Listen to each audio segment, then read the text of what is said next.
Imagine your bedroom closet. What if, instead of sorting your clothes on hangers and shoes on racks, you tossed everything inside at random? Shirts might end up with shoes, hats under a pile of old books, and socks lost behind a box. When you need your favorite shirt, you'd have to dig through the mess, hoping to find it quickly. This might sound silly, but it's a good way to start thinking about how computers store and find information. Many of us try to keep things neat so we can find them easily. We use drawers, shelves, and boxes. But what if there was a way to throw things in randomly and still grab them instantly when needed? It sounds impossible, right? Computers, however, have found clever ways to do just that.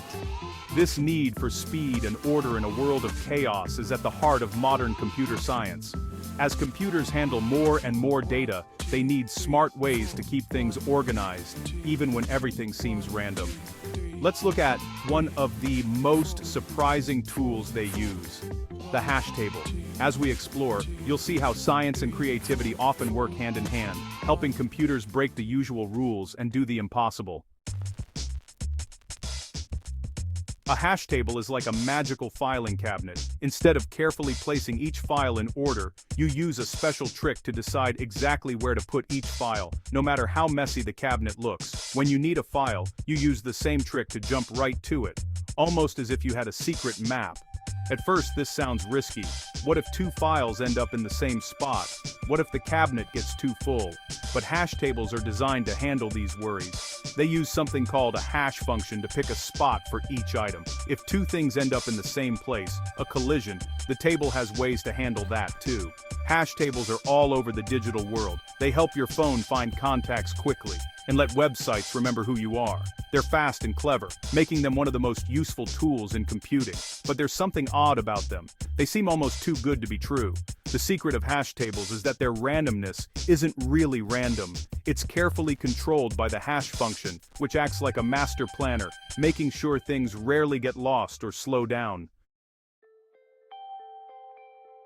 Think of a hash function as a very smart librarian with a wild sense of order. If you bring her a book, she'll look at the title, do a quick calculation in her head, and then tell you exactly which shelf and spot to put it on. Later, if you ask for the same book, she does the same calculation and sends you straight to the right place. No searching needed.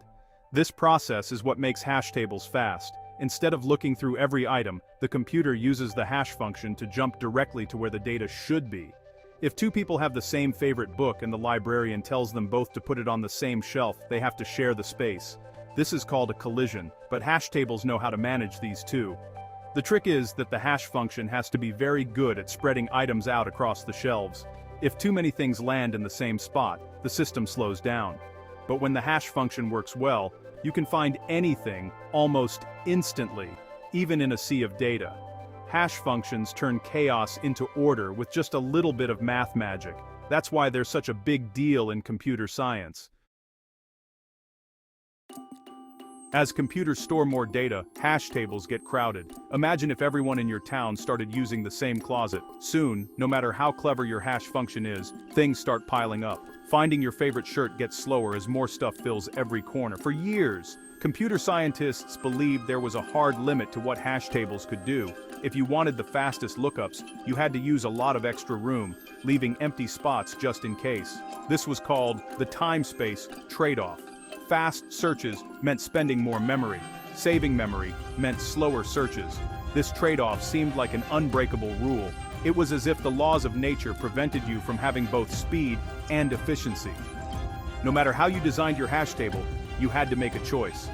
Scientists wondered, could there be a better way? Or had we reached the limit of what's possible with hash tables? For a long time, no one had an answer. But sometimes breakthroughs happen when you least expect them. In 2024, Andrew Krapivin and his team set out to test the old beliefs about hash tables. They asked a daring question: could they make a hash table that was fast and used less memory than anyone thought possible? The odds were against them, but they didn't let that stop their curiosity.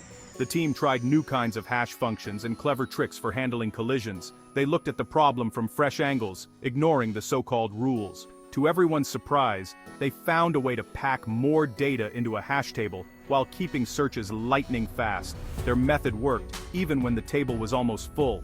No one saw it coming. Their discovery made headlines in the computer science world. Experts realized that the old limits weren't as solid as they thought. Krapivin's team had found a loophole in the rules, opening the door for new kinds of data storage. This breakthrough changed how scientists think about storing and finding information. It showed that even the wildest ideas can work if you're brave enough to try them. Krapivin's discovery didn't just make hash tables better, it forced everyone to rethink the whole idea of time-space trade-offs in computing. Maybe we can have our cake and eat it too. Fast searches without wasting space. Now computer scientists are racing to find new ways to use these ideas. Maybe we can build faster databases or smarter apps. Maybe your phone can store more photos and still find them instantly. The future looks wide open. This isn't just about saving memory. It's about what's possible when we break free from old beliefs. Every time a scientist challenges the rules, we find new ways to make computers smarter and faster. Sometimes, progress comes from asking, what if the old rules are wrong? That's how we keep moving forward. While hash tables were changing the rules, another revolution was happening: quantum computing. To understand quantum computers, first let's look at ordinary computers. They use tiny switches called bits. Each bit can be on or off, kind of like a light switch. Quantum computers use something called qubits. Qubits are strange. They can be on, off, or both at the same time, thanks to the weird rules of quantum physics. This gives quantum computers, well, superpowers for some kinds of problems. Building a quantum computer is hard though. Qubits are fragile, like soap bubbles. They need special care, or they pop and lose their information. But if we can make them work, quantum computers could solve problems that take regular computers millions of years. Quantum computing is a new frontier, with huge promise and big challenges. One big problem with quantum computers is errors. Imagine trying to carry water in a leaky bucket. You start with a full bucket, but water keeps dripping out. Qubits lose their information in a similar way because they are so delicate. Scientists use error correction to fix this. It's like putting lots of small buckets inside the big one, so if one leaks, the others keep the water safe. In quantum computers, error correction means using many qubits to protect each bit of information. This is tricky. Error correction in quantum machines takes up a lot of extra space and power. It makes building a useful quantum computer even harder. But the world's best minds are working on this, and they're making progress. Without error correction, quantum computers can't be reliable, but with it, they could change everything.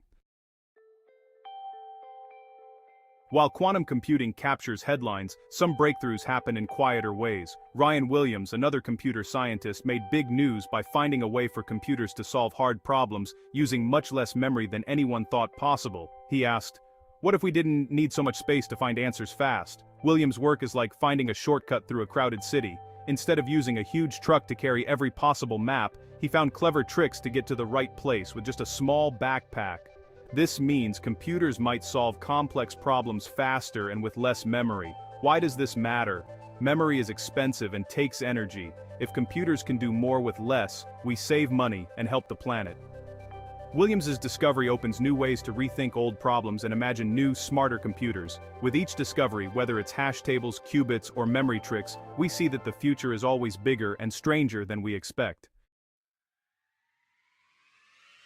From closets to computers, from hash tables to qubits, we've seen that the rules of data storage and search aren't set in stone. Scientists like Andrew Krapivin and Ryan Williams show us that even the laws of computing can be rewritten. These stories remind us that the best breakthroughs come when someone dares to ask, what if?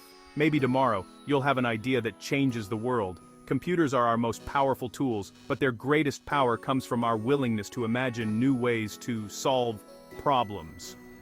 By challenging what we think is possible, we unlock a future full of surprises. So remember, the next time you face a messy closet or a messy problem, think like a computer scientist. Question the old rules. Try something wild. You might just change everything.